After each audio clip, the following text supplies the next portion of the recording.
मेरा नाम रोशन है। मैं सिर्फ 17 साल का था। मेरी मौसी ने मुझे शहर बुला लिया कि यहाँ आकर पढ़ाई पूरी कर लो।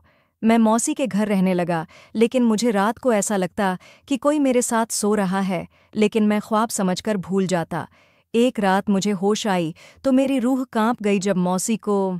मैं शुरू से नींद का बड़ा पक्का था। एक बार सो जाता तो उसके बाद शोर शराबा होता या ढोल बजता। मेरी नींद में कभी खलन नहीं आया था। मैं रात को सोता तो सुबह से पहले मेरी आंख नहीं खुलती थी, और सुबह भी तब उठता जब माँ मुझे अच्छी तरह झंझोट कर उठाती थी। शायद यह मेरी बेफिक्री का ज़माना था। मैंने 10वीं पास की और 11वीं का दाखिला लेने के बारे में सोचने लगा कि एक दिन माँ ने कहा, गांव में कोई भी अच्छा स्कूल नहीं है, इसीलिए तुम्हें करीबी शहर जाना पड़ेगा और मेरा ध्यान तुम्हारी तरफ ही लगा रहेगा। आज ही तुम्हारी मौसी रूपाली का फ़ोन आया था। उसका पति नौकरी के लिए विदेश जा चुका है और यहाँ उसकी कोई है नहीं, बेचारी अकेली ही रहती है। ऐसा करो, तुम शहर चले जाओ और अपनी पढ़ाई पर ध्यान दो। वहाँ जाकर रूपाली को भी साथ मिल जाएगा और मैं भी तुम्हारी तरफ से बेफिक्र हो जाऊंगी। मुझे भी माँ की बात ठीक ही लगी थी, इसीलिए मैंने ट्रेन पकड़ी और शहर में पहुँच गया, क्योंकि मैं जानता था कि यहाँ की पढ़ाई ज़्यादा अहमियत रखती है और अगर मुझे अपने गांव की डिग्री मिली तो नौकरी भी अच्छी मिल जाएगी। गांव में लोग अपने बच्चों को ज़रा देसी स्कूलों में भेजते हैं, इसीलिए 17 साल की उम्र में मैंने मैट्रिक पास किया था। मेरे पापा और माँ दोनों ही कद काठ में ऊंचे और सेहतमंद थे, इसीलिए मैं 17 साल में भी अपनी उम्र से बड़ा लगता था। 5 साल बाद मैं मौसी के पास रांची गया था। फ़ोन पर ही मैंने मौसी से उनके घर का पता पूछ लिया। जैसे ही मैं पूछते पूछाते उनके घर पहुंचा तो मौसी दरवाजे पर ही खड़ी होकर मेरी ही शायद राह देख रही थी, दाएं बाएं गली में देख रही थी। मैंने टैक्सी उनके घर के पास रुकवा और सामान पकड़े नीचे उतरा। मुझे देखकर वह थोड़ा सा घबराकर पीछे हटी और कहने लगी, कौन हो तुम? मौसी की अजनबी नज़रें और हैरत से किया गया सवाल सुनकर मैं बोलने लगा। मैंने कहा, आपका रोशन और कौन? मौसी तो मुझे देखकर हैरत में डूब चुकी थी। कहने लगी, अरे क्या कद काट निकाला है, तुमने मुझे अंदाज़ा नहीं था। ये कहकर मौसी ने मुझे अपने सीने से लगा लिया। मैं शुरू से ही शर्मीली तबीयत का मालिक था, औरतों से दूर ही रहता था। मैं तो माँ से भी बस हाथ ही मिलाता था। फिर मैंने मौसी की तरफ हाथ ही बढ़ाया था कि वह तो मेरे साथ ही लग गई। मैं 5 साल बाद आया था, इसीलिए मौसी की मोहब्बत के सामने कुछ बोल नहीं सका, लेकिन मैं नहीं जानता था कि यह मोहब्बत मुझे कितनी महंगी पड़ने वाली है। मौसी मुझसे पीछे हटी तो मेरा चेहरा दोनों हाथों में लेकर मेरे माथे को चूमते लगी। फिर कहने लगी, अंदर आओ। मैंने अपने हाथ से अपनी माथे को कपड़े से साफ किया। मुझे इन चीज़ों से बड़ी घिन आती थी, ना जाने क्यों, लेकिन बचपन से ही मैं ज़रा औरतों और लड़कियों से दूरी में रहता था। मेरा मकसद अच्छी डिग्री हासिल करना और अच्छी जॉब मेरा ख्वाब था, और इसी की तकमी के लिए मैं गांव से शहर आया था। मेरी मौसी ने खाने का बहुत अच्छा इंतज़ाम किया हुआ था। मैंने खाना खाया तो सोने के लिए अपने कमरे पर जाने लगा। मौसी कहने लगी, मैंने तो खूब सारी बातें करनी है, तुमसे तुम क्या इतनी जल्दी सोने की बात कर रहे हो? मैंने कहा, मौसी, मैं इतना लंबा सफ़र करके आया हूँ, बातें हम कल कर लेंगे। फिर मुझे कल सुबह सुबह ही कॉलेज में अपने दाखिले के लिए भी जाना है, इसीलिए मेरी तरफ से तो सब खैर है। मैं शाम को ही पहुंचा था और खाना खाने के बाद मेरी आंखों में नींद उतरने लगी थी। अपनी मौसी का मायूस चेहरा मेरे आंखों के सामने था। मौसी ने मुझे कमरे की तरफ इशारा करके कहा, तुम यहाँ सो जाओ। मैं खामोशी से जाकर सो गया। रात को सोया, सुबह ही उठा, वह भी मौसी के झंझोट पर। एक बार वह कहने लगी, रोशन उठ जाओ, तुम्हें स्कूल जाना है। अपने दाखिले के लिए एक आवाज़ मेरे कान में पड़ी तो बड़बड़ाकर उठ बैठा। घड़ी देखी तो 7 बजे का वक्त था। जल्दी जल्दी तैयार हुआ। नाश्ता करके मौसी के घर के करीबी स्कूल में ही दाखिले के लिए अप्लाई किया। मैं बहुत अच्छे नंबरों से पास हुआ था, इसीलिए मुझे स्कूल में दाखिला भी मिल गया। मैंने पढ़ाई का बाकायदा आगाज़ भी कर दिया। उसके बाद मेरे साथ कुछ अजीबोगरीब से वाक़यात होने लगे। घर आता तो मौसी मेरे लिए खाना तैयार रखती। एक रात मैं खाना खाने बैठा तो मेरे बराबर में बैठ गई। मेरी जान उस वक्त निकली जब मौसी ने अपना हाथ मेरे घुटने से ज़रा ऊपर रखा तो मैं तो उछल पड़ा। बोला, ये क्या हरकत है? चौक पर मौसी ने फ़ौरन से पीछे कर लिया। कहने लगी, तुम्हें क्या हुआ है? मैंने नहीं में सर हिला दिया और मेरा चेहरा देखने लगी। कहने लगी, तुम तो बिल्कुल भाई साहब जैसे निकले हो। यह कहकर उन्होंने ठंडी आह भरी, फिर मेरे कंधे को सहलाने लगी। मुझे वैसे ही इन चीज़ों से सख्त चीड़ थी, ना जाने क्यों, लेकिन उस दिन मैं दोपहर का खाना ठीक से खा नहीं पाया था। मगर मैंने सोचा कि मौसी है, लेकिन मेरे परेशानी में उस वक्त इजाफा हुआ जब यह सिलसिला जारी होने लगा। एक बार मैं रात को सो रहा था। मुझे लगा जैसे कोई मेरे चेहरे पर अपना हाथ फेर रहा हो। मैं इतनी गहरी नींद में था कि मुझे लगा शायद मेरा कोई वहम था, लेकिन जब सुबह मेरी आंख खुली तो अपना बेड देखकर मेरा खून घोल उठा, क्योंकि मेरे बेड की दूसरी तरफ चादर कुछ बिखरी सी थी। बहरहाल मैं बुझे दिल के साथ तैयार होकर जैसे ही कमरे से बाहर आया, कमरे से बाहर मौसी टेबल पर नाश्ता लगा रही थी। 7 बजे का वक्त था और मेरी मौसी यूं थी जैसे नहा कर आई हो। उनके बाल बिल्कुल भीगे हुए थे, बिल्कुल बालों से पानी टपक रहा था। मौसम भी सर्द का था। पहले तो मुझे हैरत हुई कि उन्हें क्या ज़रूरत पड़ी है सुबह ही सुबह नहाने की, वह भी इतनी सर्दी में। कोई बात थी जिसने मुझे चौकन पर मजबूर कर दिया। मेरी तरफ देखकर मुस्कुराई जा रही थी। मैं नाश्ता करने के लिए बैठा तो चाय मेरे सामने रख दी। मेरी मौसी ने मुझे बुला लिया। मैंने 1-2 बिस्किट चाय के साथ खाए और फिर चाय पीने लगा तो मौसी कहने लगी, मुझे नहीं पता था तुम सोते हुए इतने प्यारे लगते हो। यह सुनना था कि चाय सीधी जाकर मेरे हलक में बसी और मैं बुरी तरह खांसने लगा। वह जल्दी से मेरे पास आ गई, मेरी कमर पर धीरे धीरे हाथ फेरकर सहलाने लगी। मैं फौरन से खड़ा हो गया। मैंने अपना बैग उठाया और घर से बाहर निकल गया। मुझे याद आने लगा जैसे मैं अपना गुमान या खौफ समझ रहा था। शायद मेरा ख्वाब नहीं था। मैंने खुद को झटकना चाहा, लेकिन शायद वह सुबह मुझे स्कूल के लिए जगाने आई हो, तब उन्होंने मुझे देखा हो, इसलिए ऐसा कह दिया हो। ऐसे कैसे हो सकता है? वह मेरी मौसी है, मेरी माँ की सगी बहन, मेरी माँ जैसी हैं। मुझे अपनी हालत के बारे में ऐसा नहीं सोचना चाहिए था। जब मैं घर आता, मौसी मेरे साथ बैठ जाती, कहती, मुझसे बातें करो। मैं पूरा दिन घर में बोर हो जाती हूँ। अगर मैं उनके साथ बैठ जाता तो वह बहाने बहाने से मेरा कंधा सहलाने लगती, तो कभी मेरी कमर पर हाथ फेरने लगती। मुझे यह चीज़ें जितनी बुरी लगती थीं, उतनी ही मेरी मौसी पर ये हरकतें मेरे साथ करती थीं। उसका हल मैंने यह निकाला कि मैं स्कूल से आते ही छोटे बच्चों को ट्यूशन पढ़ाने के लिए चला जाता और फिर शाम को ही वापस लौटता। मेरी कोशिश होती कि ज़्यादा से ज़्यादा वक्त घर से बाहर गुजारूं। इन्हीं दिनों मेरी दीप्ति से दोस्ती हो गई, जहां मैं पढ़ाने जाता था। वह उनकी बड़ी बहन थी, 9 क्लास में पढ़ती थी, और मैं उसके छोटे बहन भाइयों को पढ़ाता था, जो कि 5वीं 6ठी कक्षा में पढ़ते थे। लेकिन जब उसे किसी चीज़ में मुश्किल पेश आती तो मैं उसे भी समझा देता। वह काफ़ी बातूनी किस्म की लड़की थी। वह बहुत खूबसूरत और प्यारी थी।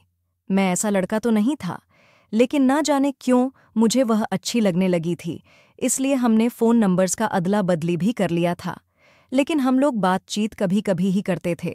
हमारी बातें ज़्यादातर मोबाइल पर ही होती थीं। मोबाइल पर मेरे दोस्तों की भी कॉल आती थी। फिर हम लोग पढ़ाई में एक दूसरे की मदद मोबाइल से ही करते थे। मोबाइल तो हर एक की ज़रूरत बन चुका है, लेकिन एक दिन मेरी मौसी ने मुझे उससे बात करते हुए देख लिया और मेरा मोबाइल लेकर अपने कमरे में चली गई। मैंने कहा, मौसी प्लीज़ मेरा मोबाइल मुझे वापस करें। लेकिन वह मेरा मोबाइल लेने अपने कमरे में चली गई थी। मजबूरन मुझे उनके कमरे में जाना पड़ा।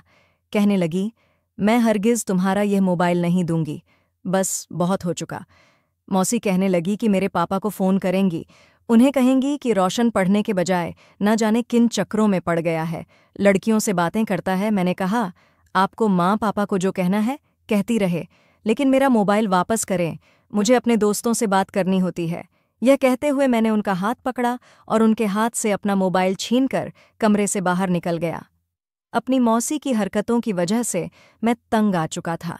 मेरा दिल चाहा कि मैं तो किसी हॉस्टल में दाखिला ले लेता हूँ या फिर वापस गांव में ही चला जाता हूँ।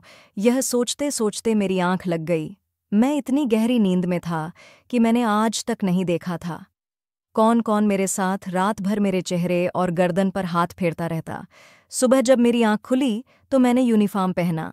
जैसे ही मैं कमरे से बाहर निकला, मेरी मौसी बड़े ही अच्छे मूड में थी। फिर आज भी उनके बाल गीले थे। मुझे अजीब सा महसूस होने लगा। मुझे यह लगने लगा कि ना जाने रात को मेरे साथ क्या करती है, क्योंकि मेरी शर्ट के ऊपर के 2 बटन भी खुले हुए थे। मेरा दिल तब से ही बेचैन था। आज फिर मौसी मुझे देखकर मुस्कुराई, लेकिन मेरा दिल धक से रह गया। मैं नाश्ता किए बिना ही घर से जाने लगा तो कहने लगी, रोशन नाश्ता तो करो, ठीक है, मैं तुम्हें कुछ नहीं कहती। मैं रात को गुस्से में थी। मैं दोबारा मोबाइल नहीं छीनूंगी, लेकिन बाद में बहुत सोचा। मुझे अपनी गलती का एहसास हो गया। मैं जानती हूँ कि आजकल बच्चों की पढ़ाई मोबाइल के बगैर पूरी नहीं होती। बस मुझे इस बात पर गुस्सा था कि तुम सारा वक्त बाहर गुजारते हो, मेरे पास बैठकर बात ही नहीं करते। मैंने कहा, मौसी आप मौसा से बात कर लिया करें। मेरा यह कहना था कि मौसी की रंगत उड़ गई। उनके चेहरे पर नागवार सी छाई हुई थी और यह देखकर मुझे हैरत भी हुई। मौसी मौसा के नाम पर ऐसा तासुर क्यों दे रही थी? कहने लगी, उसके पास मेरे लिए वक्त ही कब होता है। वह यह कहकर अपने कमरे में चली गई। उस दिन मेरी माँ का भी फोन आ गया। कहने लगी कि तुम लोग अपनी मौसी के पास बैठकर बातें नहीं करते। आज वह फोन पर रो रही थी, कह रही थी कि रोशन पूरा पूरा दिन घर से बाहर रहता है। अपनी माँ से क्या कहता कि मौसी की हरकतें बड़ी अजीब हैं। मैं उन्हें अपनी माँ जैसा समझता हूँ, लेकिन वह मैं क्या कहता। माँ से यह तो मुझे उनके बारे में शक होने लगा था। मैं जानता था कि मेरी माँ शायद मुझे ही झूठा समझती, इसीलिए मेरा दिमाग चकरा कर रह गया जब मेरिका ने मुझे एक ऐसी बात बताई जो मैं सोच भी नहीं सकता था। कहने लगी, तुम्हारी मौसी के हम पर बहुत एहसान है। वह मेरी सगी बहन नहीं है, लेकिन फिर भी जब उसके हालात अच्छे थे और तुम्हारे पापा की नौकरी नहीं थी, उसने हमारी बड़ी मदद की है। यह सुनना था कि मेरा मोबाइल गिरते गिरते बचा। मैंने कहा, इस बात का मतलब है माँ मौसी आपकी सगी बहन नहीं है। वो कहने लगी, नहीं, तुम्हारी मौसी मेरी चचा की बेटी है, लेकिन चाची तुम्हारी मौसी जब बचपन में थीं तभी दुनिया से चली गई थीं, इसीलिए मौसी छोटी थीं और हमारे घर में रह रही थीं। ये सब सुनकर मेरा दिमाग खराब होने लगा, यानी कि मैं अपनी मुंह बोली मौसी के साथ रह रहा था। रात को ना जाने वह मेरे साथ क्या करती थी। वह मेरी सगी मौसी नहीं थी, ना ही मेरी माँ की सगी बहन। अब तो मुझे उनके किरदार पर शक होने लगा था। मैंने आज तक उसे उसके पति से बात करते नहीं देखा था, बल्कि पति के नाम पर तो उसके चेहरे के रौनक ही बिगड़ने लगते थे। और जिस तरह आज मुझे यह लगा था कि मेरे साथ कुछ ना अजीब सी हरकतें हुई हैं, सुबह मेरी वही मुँह बोली मौसी नहाई धोई नजर आती। मैंने माँ का फ़ोन बंद कर दिया।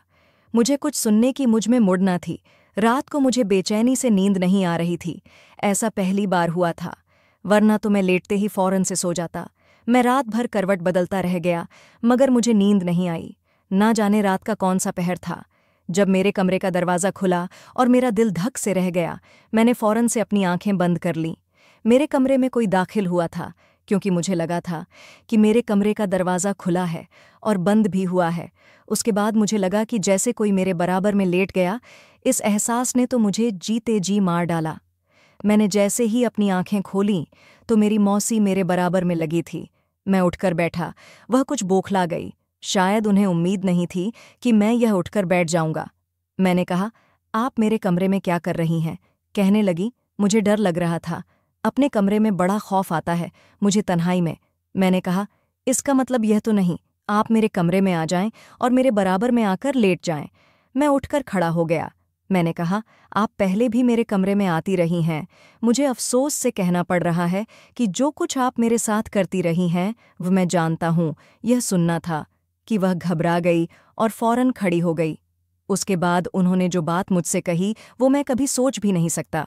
कहने लगी, तुम बहुत अच्छे लगते हो और मैं तुम्हारी सगी मौसी भी नहीं हूँ। ऐसा करो, तुम मेरे साथ। अभी उन्होंने यह बात पूरी भी नहीं की थी कि मैंने फौरन उन्हें चुप करवा दिया।